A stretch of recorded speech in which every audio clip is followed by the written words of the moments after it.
দলগাঁও সমষ্টি নিয়ে কয়েকটি কথা বলবো। আবার আমাকে কিছুগুলি মানুষে কমেন্ট করে ইনি হয়েছেন বিজেপির দালাল। হক কথা বললে দালাল হয়ে যায়, সত্য কথা যখন বলি তখন দালাল হয়ে যায়। ইনি হলেন বিজেপির দালাল। আবার কিছুগুলি কমেন্ট করে ইউডিএফের দালাল। আমাকে কিছুগুলি মানুষ এরকম ধরনের কমেন্ট করে, কিন্তু এই কমেন্ট নিয়ে আমার আসে যায় না। যে কমেন্ট করেন সেটা আপনাদের ব্যক্তিগত ব্যাপার।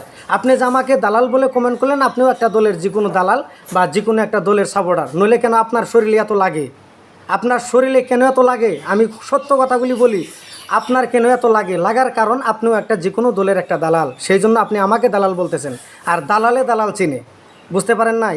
এরকম কিছুগুলি কথা আছে। তাই আপনারা বিস্তারিত ভিডিওটা শুরু থেকে নিয়ে শেষ পর্যন্ত দেখুন। আর আপনাদেরকে একটাই অনুরোধ জানাই, ভিডিওটা প্রচুর শেয়ার করবেন, সকল মানুষকে দেখার সুযোগ করে দেবেন। আমি কারোর দালাল নই, কিন্তু আমি সত্য কথা বলতে ভালো পাই আর সত্য কথাগুলি বলি। আজকে একটা ভিডিও আপনাদেরকে দেখাইতেছে, আগে ভিডিওটা দেখুন, তারপরে আমি 2-3টা কথা বলবো যে দলগাঁওয়ের কংগ্রেসের অবস্থা কী, আর 2026-এ তাতে তার পরিণাম, তার যেটা নাকি ফলাফল কীরকম হতে পারে। দলগাঁওয়ের কংগ্রেসের মুখে আপনারা 2-3টা কথা শুনুন, তারপর আমি বলতেছি যে আসলেতে কি ঘটনা।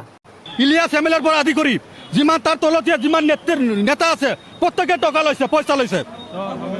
হ্যাঁ, মুজামেল বলা একটা শয়তান, এই মুজামেল শয়তানে ইয়ার পরে 75,000 টাকা লৈছে। আর ইহঁতৰ পৰা 5 লাখ টাকা লৈছে। এই মাজাদা বেগমৰ পৰা 75,000 টাকা লৈছে। হ্যাঁ, এই এইটো পাৰ্টিৰ পৰা লৈছে, 2 পাৰ্টিৰ পৰা পয়সা লৈছে, সালমাৰ পৰা লৈছে। আমি কি বুঝাইলাম আপনাদেরকে, আর আপনারা কি বুঝলেন এই জায়গায় এই ভিডিওর দ্বারা? ইলিয়াস আলী সাহেব প্রাক্তন একজন এমএলএ, দলগাঁও সমষ্টির একবার নয়, দুইবার নয়, তিনবারের এমএলএ ইলিয়াস আলী সাহেব। উনিও একজন কীরকম লোক আপনারা শুনলেন ভিডিওর ভিতরে। ইলিয়াস আলী থেকে নিয়ে ওর তলের পর্যার যতগুলি চেলাবেলা মানে নেতা আছে, সবাই কি করে আপনারা শুনলেন। 75,000 টাকা ঘুষ নেয় বা কি করে নেয় আর কি বুঝেন না, এটা আমি আর বললাম না। 5 লাখ টাকা অমুকের কাছ থেকে নিচে নাম সহ শুনলেন আপনারা। আমরা জানি কংগ্রেসের যে চরিত্র আমরা জানি, কিন্তু এই চরিত্রটা কেমনে হইলো দলগাঁও সমষ্টির, এরও কারণ আছে নিশ্চয়। আমি এটা বুঝাইতে চাইতেছি, আমার এটা বুঝ আর কি, যে এরকম হয়েছে মুজিবরের কাম কাজ দেখে, মুজিবরের চলন খাচ্ছত দেখে, মুজিবরের কথাবার্তা, জনগণের পাশে যেভাবে মুজিবর বাঘের মতো যেভাবে মানে কথাবার্তা বলতেছে সাহসের সাথে, যে 2026-এ তো প্রশ্নই আসে না মুজিবরের সাথে কোনো মানুষের ক্যান্ডিডেট যে হবে, যদিও হয় ওটা ভুল করে হবে, তার মানে কি উনি বুঝে নাই যে এরকমভাবে হারমু। রকিবুল মিনিস্টারের আর বদরের যেবা কম্পিটিশন হয়েছিল, দলগাঁও এরকম কম্পিটিশন হবে মুজিবরের সাথে যে দাঁড়াবে, ও এত ভোটের ব্যবধানে পরাজয় হবে, হারবে, মুজিবর জিতবে। এটা আমি বলতেছি, এখন উপরওয়ালা ভালো জানে, এটা আমার যেটা মানে চিন্তাধারার কথা বলছি। আগামী কথা বলা ঠিক না, তবে এটা বলছি আর কি। তারপরে কিন্তু উপরওয়ালা ভালো জানে, আল্লাহর উপরে কিন্তু ভরসা রাখছি। আবার আপনি এই জায়গায় বলবেন আপনি থেকে গণক হয়ে গেলেন না, এতটুকুনি বুঝতে পারি যে মুজিবরের কামকাজ দেখে, মুজিবরের কথাবার্তা, মুজিবর যেভাবে জনগণের পাশে দাঁড়াইতেছে বা জনগণের হকে কথাবার্তা বলতেছে, এইগুলি দেখে কংগ্রেসি নেতারা ভাবতেছে যে আমরা তো 26-এ জিরো হয়ে যাব, 26-এর পরে তো আর থাকবো না আমাদের রাজত্ব তো মুজিবরের হাতে গেছে, ওর হাতেই থাকবে।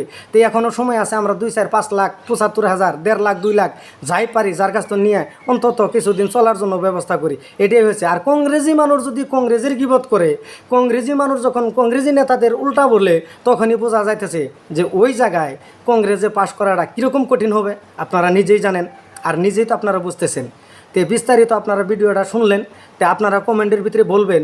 আমি বলি যে মুজিবর সাহেব ইলিয়াস আলী সাহেবের সাথে বিরাট ভালো কাম করতেছে, আমার যেটা আমার বুঝ আর কি। আপনাদের বুঝে আপনাদের জানা মতে যদি ইলিয়াসের বেশি করছে ওটা আপনাদের কথা, কিন্তু আমার জানা মতে উনি সময় পাইছে 4 থেকে 4.5 বছর সময়, আর উনি পাইছে 15 বছরের সময়।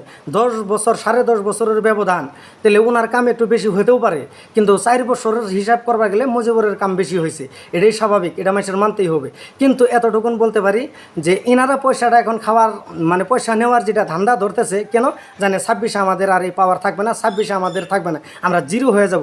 কাজে এখন সময় আছে, 2-4 হাজার টাকা নিছি। দেখেন কংগ্রেসের ভিতরে এটা কি ইউডিএফের কোনো মানুষে কইছে আমি ইউডিএফের হয়ে কথা বলছি এই জায়গায়, আমি বিজেপির হয়ে কোনো কথা বলছি, আমি নিরপেক্ষ হিসেবে কথা বলছি, কংগ্রেসের মানুষেরাই বলছে এই জায়গায়, এটা আমি বলছি। তো সেই জন্যই বলি যে আপনারা দালাল বলেন, আমার যাই বলেন না কেন, ওটা আপনাদের ব্যক্তিগত ব্যাপার, কিন্তু ভিডিওটা খালি শেয়ার করাটা অনেকের কাছে আমি কর্তব্য অনুরোধ জানাইতেছি, আপনার ভিডিওটা শেয়ার করবেন। তো সবাই ভালো থাকুন, সুস্থ থাকুন। আগামী আমরা এমএলএ হিসাবে মুজিবরকে দেখতে চাই, আপনারা কি কন কমেন্টের ভিতরে। আমরা মুজিবরকে চাই, আপনারা কি চান? ইনশাল্লাহ।